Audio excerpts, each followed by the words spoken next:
So if you somewhat follow the gaming industry, you kind of know right now Microsoft is trying to acquire Activision.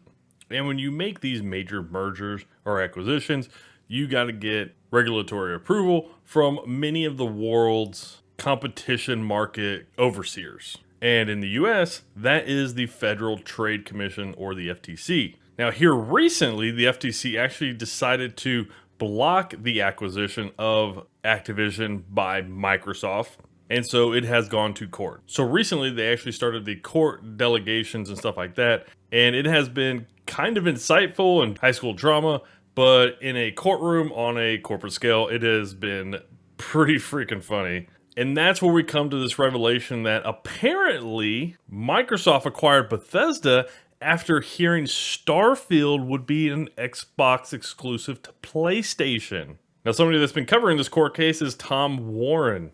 So if you do want to follow a little bit more of the details, I'll leave his Twitter down below so if you can go follow him. But he also put out this article, which was very interesting. Microsoft acquired Bethesda after hearing Starfield would be exclusive to PlayStation. So for everybody thinking that Starfield was always going to be on Xbox, well, that just might not be the case. Now, I'm not going to read the whole article, but there is a quote here from the court proceedings of what Phil Spencer had to say. When we acquired ZeniMax, one of the impetus for that is that Sony had done a deal for Deathloop and Ghostwire to pay Bethesda to not ship those games on Xbox, said Spencer. So the discussion about Starfield, when we heard that Starfield was potentially also going to end up skipping Xbox, we couldn't be in a position as a third place console where we fall further behind on our content ownership, so we had to secure content to remain viable in the business. So I'll leave a link down below to the Verge article by Tom Warren. Now, even later in the article, there was some talk about Elder Scrolls 6 even potentially being exclusive to Xbox. But basically that's still years away and no plans have really been finalized as of yet.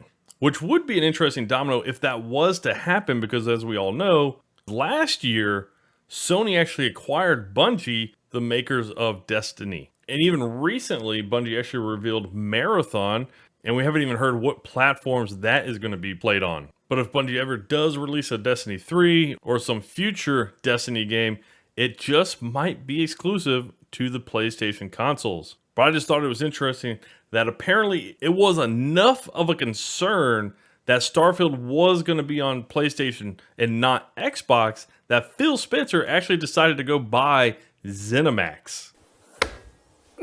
Voy a la playa, ya subió la marea.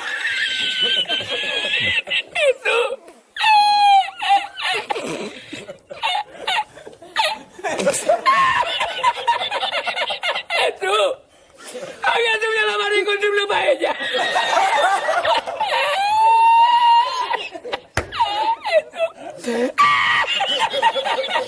Y la encontré porque estaba la paellera agarrada metida entre las piedras de Chipiona del faro. Y cuando entro en el restaurante me ve el cocinero con una paellera y a ver solamente paellera. So I'm going to look to probably make some more content around some of this court case stuff between the FTC and Microsoft and its acquisition for Activision. But let me know down below what you kind of think. Do you think it was fair that Xbox bought ZeniMax to have more console exclusives? Do you want to see Elder Scrolls 6 exclusive just to Xbox? What about a future Destiny game? Do you want to see that exclusive just to Sony? Alrighty, take care.